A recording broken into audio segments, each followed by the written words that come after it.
Welcome to the Think Christian podcast, where we talk about faith and pop culture because there's no such thing as secular. I'm Josh Larson. Does a tea drinker have any right to talk about Twin Peaks? David Lynch's landmark 1990 television series ran on coffee and on pie, Douglas firs, and double crosses. I prefer tea to coffee, so maybe that's why it took me until now, with Lynch's passing in January at the age of 78, to catch up with the show. Now, this is a mystery series. The basic plot follows FBI agent Dale Cooper, played by Kyle MacLachlan, who arrives in a quiet northwestern timber town to investigate the murder of a high school prom queen. But it's also something far more mysterious. To do the series justice, I'm bringing on two Twin Peaks fanatics, Joe George and Abby Olcese. Unfortunately, I couldn't book the log lady, but they'll do just fine.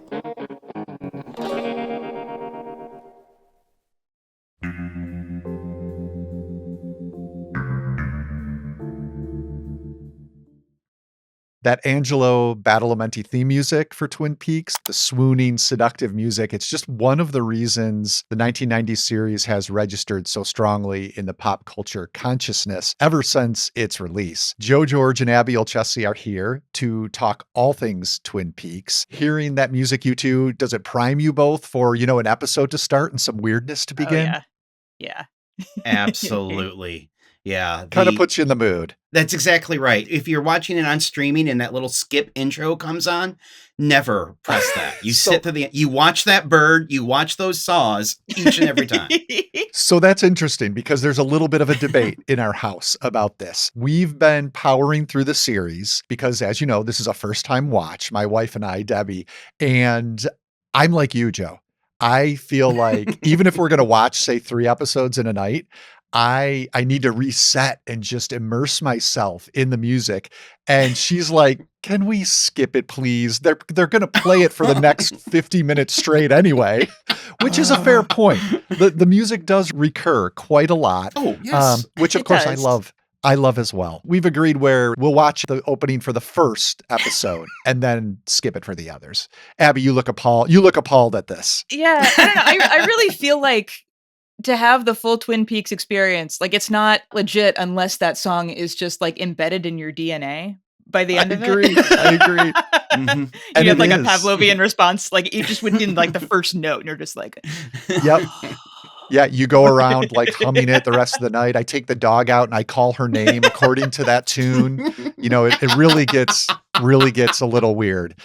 So I have another confession for you two. Now, despite the binging we've been doing our best. We're still stuck about 3/4 of the way through season 2. And you both warned me about this. You told me, you said you're going to hit a wall and hang in there. We're not giving up. It just got to a point where before we were recording today, like we would have had to watch 9 episodes in one night. Just not doable. So I apologize. Where for are that. You? So I knew you were going to ask. I don't know the episode number. Let's just say that Ben Horne has completed his Confederate campaign. Oh, thank mercifully. God. Okay. That is the worst part of the show. Mercifully for us all. Yes. So we're going to jump. Know. I think Miss Twin Peaks is the nadir, which is the second to last episode. That's That's rough, but it's worth it. It is so worth it. That last episode, amazing. We're absolutely going to continue. It just we ran up against the clock here, and I should note this isn't going to stop us, the 3 of us, from talking about the series 2 finale. If you guys want to get into that, feel free. We can even touch on the feature film prequel, Fire Walk with Me, if you'd like, and even 2017's revival series, Twin Peaks: The Return. We're going to cover it all if you guys want. It's all fair game. So what I'd like to start with is your experiences with the original series, as they are richer than mine. I would love just to hear, how you both first came to the show. Why don't you start us off, Joe?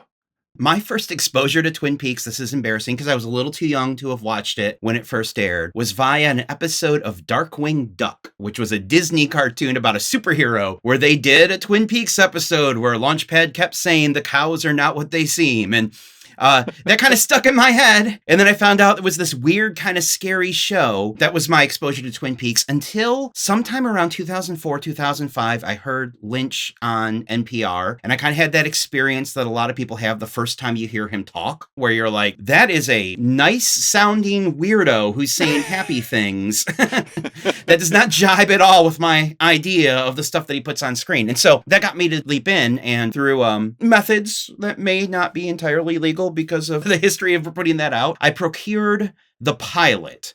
Now, for those of you that don't know, the international pilot is a movie. There's a totally different killer. It tells you who the killer is. Not very much of like the weird stuff is in there. And I watched that and then watched episode 2. It was like, this is even weirder than I thought. Yeah. And I dropped off of it. Talked to a friend. A year later, I come back to it again with the proper pilot, jump in, bounce off. A year later, try again, and then it hooks. And now, since then, I've even watched the Miss Twin Peaks episode like 4 times. I've seen it several times. Okay, so it was a journey for you, but It's a journey. You're hooked now. How about you, Abby?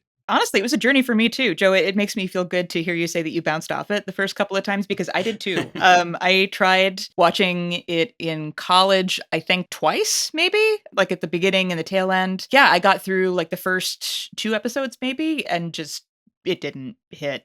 I always felt bad about it because I liked David Lynch's other work up to that point.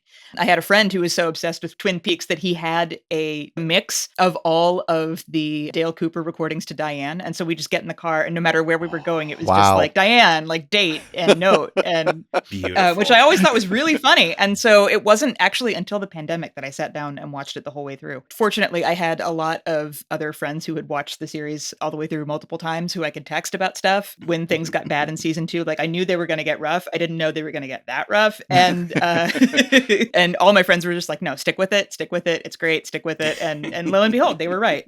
And now, of course, I love it so much that I have a Dale Cooper print on my wall. I have a Log Lady print on my wall. It's there now. It's part of me.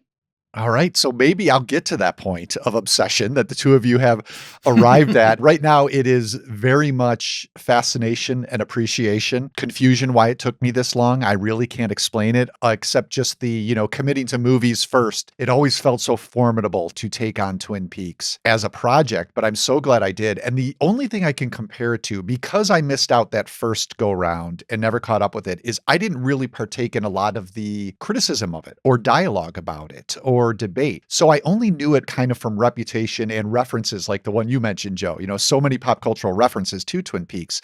So I was a bit taken aback. This is probably going to sound stupid, but to find out how much of a soap opera it is. Oh, yeah, I totally. did not expect that. For whatever reason, I thought I was getting to like a dark drama. With Lynch's movies, I knew he had a dark sense of humor and other like surreal elements. So I expected that. But I think I thought I was still going to get something more like maybe X-Files, or even more recently, something like True Detective. And from the pacing to the performances to so much of the dialogue, it is so much of a soap opera. Of course, with those Lynch touches of absurdity and surrealism. Honestly, watching this, it reminded me of watching daytime soap operas when I was a kid. And this would only have been when I was sick. Okay, so here's the context. I'm homesick from school. So I'm either all by myself in the house or possibly at my grandma's house. Maybe I'm having vague memories of like ironing done and a soap opera on. And I'm watching these adult stories that involve sex. They involve subterfuge. I'm under the haze of illness, possibly NyQuil. And so Twin Peaks, watching it now, I feel like it's the NyQuil version of a daytime soap. And there's absolutely nothing like it. There's nothing, I feel like, in Lynch's filmography. Fire Walk with Me, possibly. I still need to see that now. But otherwise, the Lynch films I've seen, there's nothing like it. There's no other soap opera like it. There's no other dark thriller mystery like it. It's a variation, though, on what Lynch does, is heighten the human experience. That's what soap opera does. It heightens the human experience. So he's using that. He's also using dream language. The highs are higher, the lows are lower. The good is better and the evil is worse, is sort of how it feels. And so the balm to that is Kyle MacLachlan's Agent Cooper, of course, the FBI agent at the middle of this steady center, this image of decency, this representative of decency that provides something there. So those are my first impressions many, many decades late, I should say. But since you two have had a bit more experience with it, I would like to also hear what has cemented the obsession you referenced. What is it about it that has struck a chord so deeply that you've become this entranced by it? What's resonated with you? And maybe you can speculate on why it's resonated with so many others at the same time. Might be different reasons, even for just you personally. Why has it struck you so hard, Joe? Part of it is absolutely what you're talking about, that it is this melange of genres, including soap opera, especially teen soap opera, broad comedy, it'll devote 4 minutes of screen time to Deputy Andy getting bonked on the head. And love Andy. Good. We were worried about that. I texted Joe. I was like, I really hope he loves Andy. One of my favorite characters, honestly. Oh, good.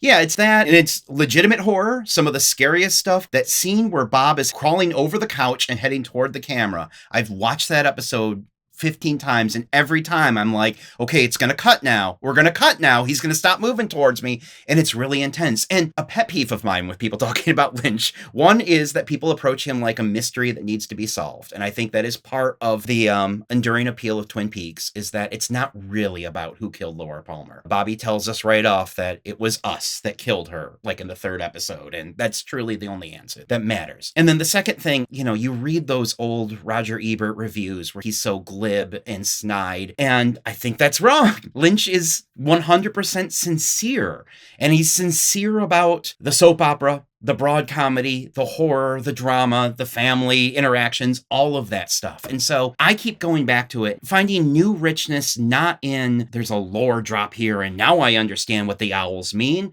but rather in there's a new way to approach just how deeply we're going into these characters, their lives, and how they move from tone to tone. Yeah. Does that sound right for you, Abby?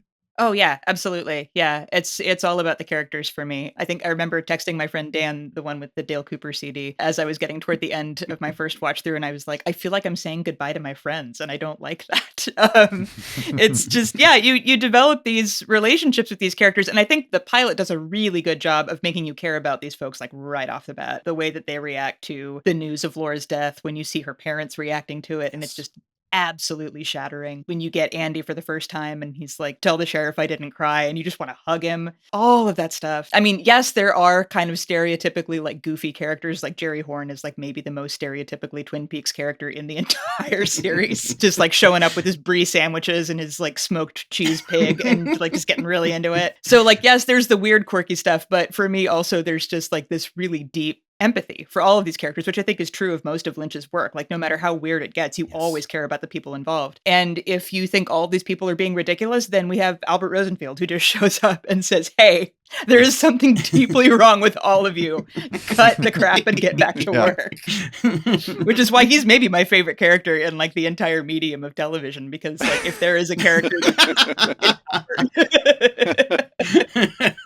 I'm glad, Abby, you mentioned that very early. I think it's in the pilot even, where Andy is crying and saying, don't tell anyone about this, because that immediately set this apart for me. It speaks to the sincerity you were referencing, Joe, and also that the series is going to take this evil, this awfulness seriously and allow characters to reckon with it. So Andy, we've mentioned him a couple times now, played by Harry Goaz. When Laura's body is discovered, that's his immediate response, to break down and cry. And I think it's to sidestep the stereotypes of the hard, law investigator who's seen it all, but also make us sit in the real horror, and that this is not just a plot device to kick things off. Like, this is a series that's going to be deeply invested in trying to wrap your minds around how something like that could happen, how existentially it could happen, not just how logistically it could happen, which speaks to your point, Joe, about it's not just to solve the mystery and then we're done. Like, it's going to continue far beyond that, because this crime is a symptom of a larger state of being. We're kind of tiptoeing here towards the existential nature of the series. Joe, you touched on this in all of Lynch's work when you wrote about his art for Think Christian after his passing in January. And you suggested in your piece that Twin Peaks, as well as some of his films, Eraserhead, you reference, Mulholland Drive, you reference, that Lynch made space for this spiritually attuned tranquility, which seems to be at odds with the darkness of some of his stories, including particularly Twin Peaks. And you reference the Apostle Paul's phrase in Philippians 4, that God offers a peace that passes understanding, suggesting that this peace is maybe something like that ineffable tranquility that can surprisingly be found in Lynch's work. So I know you touched on Twin Peaks. I think the return more in that essay, but just for the folks who might not have had a chance to read it, of course, we'll link to it. Can you talk a little bit more about that and maybe especially how you see it playing out in Twin Peaks? To go to an original series example, and no spoilers here, I won't tell you who the killer is, but the scene where the killer is revealed is one of the best moments on television, in part because it's intercut with the killer killing somebody else, and it's an incredibly brutal, nasty scene, and it breaks your heart on all sorts of levels. But then it's also intercut with Cooper at the Roadhouse, this place where they go see bands, and he has a vision. The giant shows up and looks at him and says, "It is happening again." After the vision fades, we cut back to all of the people in the Roadhouse, just various characters that are there for whatever reason, and they're suddenly crying, and they don't know why they're crying. An elderly bellhop who has been used for comedic purposes or frustrating purposes, depending on your sense of humor, walks up to Cooper and just pats him on the shoulder and says, "I'm so sorry." And it's again that sense that you guys talked about right there in the pilot, this ineffable grief that's not just that somebody died. It's that there's this rot in the community and this horror that can't be spoken. But there's also peace in those moments. You know, there's peace when the old man comes up and puts his hand on Cooper. There's peace when Donna's breaking down and James moves around and he's sitting next to her. And there's a peace in that community that recognizes that this horrible thing happened, but also we're not alone in it. And part of the magic of what Lynch does is that he's so expressionistic that he can put images and sounds and these things meld together on screen in a way that you can't articulate, but you feel them. And that, I think, is an example of that power. When we need peace the most and we can sit in the middle of something horrible, that's exactly what it feels like. I can't articulate it, but it's here and I'm sitting with it, I'm feeling it. And I get that out of that scene in Twin Peaks. Yeah, the word consolation comes to mind as you're describing that scene, and not just consolation in terms of sorry that happened, but more of a Yes. deeper spiritual empathy and understanding. And yeah, I think community, as you point out, is a key part of it too. What do you make of this quality in Lynch's work, Abby, whether it is tranquility or consolation? Do you see that as a recurring thing as well? I do. Maybe not ironically, appropriately. I wrote an essay on Lynch for Sojourners around the time that Joe's ran at Think Christian. Mine was not on Twin Peaks. Mine was more about Blue Velvet and The Straight Story and how they both contain similar themes and kind of exist at different ends of a particular continuum. So, like, the thing for me that always sticks out is the scene in Blue Velvet where Jeffrey and Laura Dern's character, Sandy, are sitting in the car together, and Jeffrey just is upset about the way that things are going. And he is like, why are there people like Frank Booth in the world? Why is it so hard? And Sandy's response is this beautiful dream that she had about how there's darkness basically until Robins come and bring like this blinding light of love. And that light, that love is what's going to save everybody. And then the movie famously ends pretty nastily, but like the kind of come down of it. Jeffrey and Sandy are at, I think, Jeffrey's house and they're fixing lunch. And Sandy looks out the window and she sees a robin eating a beetle. And the robin is the symbol of love. The beetle is like the symbol of corruption and evil that exists beneath all of the manicured lawns and stuff that you see. I think in that same regard, Lynch is very aware, was always very aware of the fact that corruption exists in ways that you can see it and ways that you can't see it, which I think both includes just the lives that we lead that people don't notice, as well as the stuff that's more existential and spiritual, but that good always has the ability to come in at some point. It might not be immediately, but it will be there. I feel like that's maybe a little bit more declarative that he gets later in his career, especially with Twin Peaks, but I think it kind of evolves into a similar sense of we're in this together and we can comfort each other and be there for each other. We'll be sure to link to that Sojourners post as well. I wanted to also get your guys' take on Agent Cooper, on this Kyle MacLachlan figure and where you see him fitting in all this. You touched on, Joe, how in that one sequence, he's the recipient of this piece. So even though he's the law figure, he's not necessarily going to solve everything for the community. As a matter of fact, the place where we're at right now in season 2, he's been essentially demoted to a member of the community and he's experiencing these things on the same level they are. At the same time, to me, his demeanor and attitude stand so apart from everyone else, where I mentioned how he's like this figure of decency, but it's not like he's a goody-goody in any way. But he does stand in contrast to almost everyone else in Twin Peaks is, double-crossing someone or trying to pull something Yes. or has their own secret. And here Cooper to me is like this calm in the center of the storm. He's also maybe akin to God loving us while we were still sinners, because he greets everyone as the high point of his day, even if there's someone who's under suspicion, perhaps, and you don't sense that he's doing it to trick them either. He has this bedrock interest in them as an individual person. Now, if the investigation leads to we're going to have to arrest this person, he also still does that almost less out of punishment or vindictiveness than a calm justice, which is unique. So I'm still kind of trying to figure out what to make of him as his role is shifting within the series itself. Abby, what do you make of Cooper as this central figure? My initial impression of him, and it never really went away, was Boy Scout, but like in the best possible use of that term. Like he's been given a set of principles to live by and he lives by them pretty staunchly so, and is honest about the times when he hasn't, and like deeply regrets the times when he hasn't, which I'm not sure when that's going to come up for you if it hasn't already, but it will. Yeah. And Yeah, he's there, I would say. Yeah. Okay. Yeah. So I've always really appreciated that. Often Kyle MacLachlan is looked at as kind of a David Lynch stand-in whatever he's in. And I feel like this really applies here too. Partly in that, like, whenever he says anything, like you can almost imagine Lynch saying it himself, like when he talks about how much he loves the pie and the coffee. I think maybe there's some aspirational nature in there too. Like, this is how I want to see the world. This is how I want to interact with people. On some level, I really believe this is true of people. If I were really acting at my best, this is how I would do it. Maybe is a little bit in there too. I'm not sure. What would you say, Joe?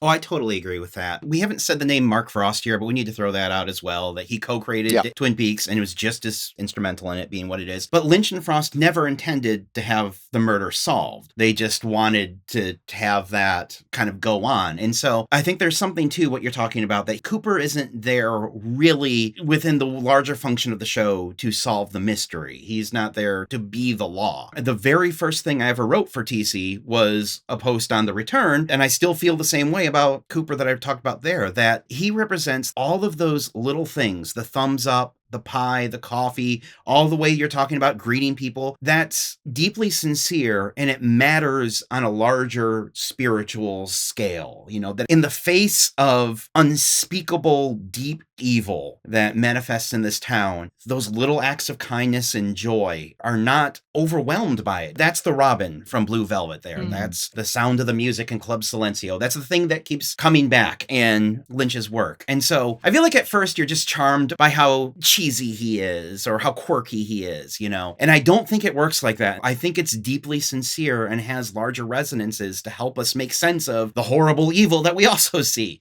on screen. Maybe one of the reasons that I bounced off of Twin Peaks the first 2 times I watched it is because I thought it was being cheesy or insincere. And when I finally did come back to it and watched it the whole way through after like much recommendation from friends and so many references online that I felt bad that I hadn't watched it the whole way through, I realized that it was in fact sincere. And so like I was able to really hook in and be like, no, this show loves these characters. Like every single one of them, no matter how weird they are, it takes them seriously. And so should you. So, Joe, you mentioned there are a couple other Lynch works. Before we go, is there anything either of you wanted to touch on regarding Firewalk with Me or even The Return, maybe related to some of these things we've been talking about? Just because I haven't gotten there, I didn't want to restrain you guys from sharing any thoughts on those. Abby, you're Yeah, probably thinking some of the same things I am. But yeah, I can think of, it's episode 9, right? That's got a light in The Return. 8. Okay, thank you. Yeah, so episode 8, which is the mostly black and white one, which is really, I mean, it's a standalone. It's a fantastic piece of filmmaking. The way that it goes into kind of the cosmic nature of everything, it's not necessarily solving everything, but it is kind of a deepening of the concept of really almost original sin and seeing how that human-generated sin impacts ultimately all of the stuff that we end up seeing in the original series. It's very abstract and very strange, but it is something that I haven't been able to stop thinking about since I watched watched it. And watching everything else kind of within the context of that really, on some level, made me feel even deeper empathy for some of those characters, just because they're trying to do their best in a really broken world, and best looks really different for a lot of different people. And I think just some of the stuff in Fire Walk with Me, which a lot of it is really genuinely upsetting, not to spoil who the killer is, but when Laura figures out what is inevitably going to happen to her and who it will be at the hands of, her reaction to it just cracks you in half. I know that movie kind of got not a great critical response on its release, and I think it may be because it was kind of like a no-win scenario. Like there is no way in which that movie could end that isn't just going to be deeply upsetting. So there is that. But I do think all of it just serves to kind of deepen your existing relationship with that material even further and to care about those characters even more. What do you think, Joe? I mean, absolutely. I need to throw out a little bit of a warning for those that are listening to this that may jump straight to Fire Walk with Me. It is very tonally different. It is the last week in the life of Laura Palmer, which means that she must be assaulted and murdered by the end of it. And it would be inappropriate to put all of the corny Twin Peaks stuff around that. And that makes it a tough watch. I think it's absolutely worth it. On the one hand, it takes seriously this horrible crime that's at the center. On the other hand, it makes Laura into an actual person. I think the show tries to do, she's neither an angel nor a devil, but this is a human being who is wrestling with all of these. And shockingly, I kind of disagree with you a little bit, Abby. I find that the crime happens, but there's somehow a peaceful ending involving angels that what happens is not just and not right, but there's a peace to it that I find incredibly moving. I agree with that too. And it just makes you glad that she has found peace, partly in knowing everything that comes at the other end of that. You're like, well, I'm happy for her, but man, everybody else is about to go on a journey. And it's a yes and for me. Yes, it's a yes and. One quick thing I want to mention about The Return. I'm in the middle of a rewatch right now, which is why I knew episode 8 right off the top of my head. It illustrates something that we don't talk about very much in Lynch's work that I think also has spiritual significance in this very slow. It is slow in how much it keeps two key characters off the screen, which is incredibly frustrating when you're watching it. And I won't say more about that. If you ever watch it, you'll know what I'm talking about. But also slow in its pacing and the way that people talk. There are spaces between words. And there's this kind of savoring and a rich sort of slowing down that I think makes everything matter in a way that even when it's Lucy and Andy talking about chocolate bunnies, even that slows down to have meaning. And I think it just kind of goes back to that all of this stuff that we do on Earth matters and it has larger significance. And strangely, the structure of The Return kind of illustrates that. Obviously, I have to get to it, but it makes me think of the pauses in appreciation for a donut or for a good cup of coffee, or even if it's an in-joke at some point, there's something liturgical about it too, in the way you're describing, Absolutely. Joe, just from the episodes I watched so far. So that makes sense. Once a day, every day, give yourself a present. Don't plan it. Don't think about it. Just do it. There you go. A very nice place to end. So thank you both for your patience for this neophyte and getting me excited to stick with season 2 and then move on from there. I'm excited to do that. Before we do officially head off, though, what else have you two been up to besides rewatching Twin Peaks? Joe will link to those posts you mentioned, and Abby will link to yours at Sojourners as well. But Joe, what else have you been writing about? So I just got the green light to write for Sojo on The Monkey. I think I talked to you about it first, but it's going to go over there. I loved The Monkey so much, and I think it has deep spiritual significance despite all the weird stuff. So I've got that coming out. Check that out. That should be out by the time that this that's from the horror director of Longlegs, Oz Perkins, right? Yes. So yeah. Okay. Yes. Totally different, though. Oh, interesting. Okay. How about you, Abby? What are you up to? I just got to guest on the Maximum Film podcast, which was a huge honor and a lot of fun to do, to talk about Paddington in Peru, which, as you Of know course. about me, I will talk about Paddington at the drop of a hat, so it should be out by the time this is out. And next week, I will be heading to Columbia, Missouri to hang out with Sarah Welch Larson and Eric Danielson at True False. So we'll be watching a lot of documentaries, probably crying a lot, putting out articles.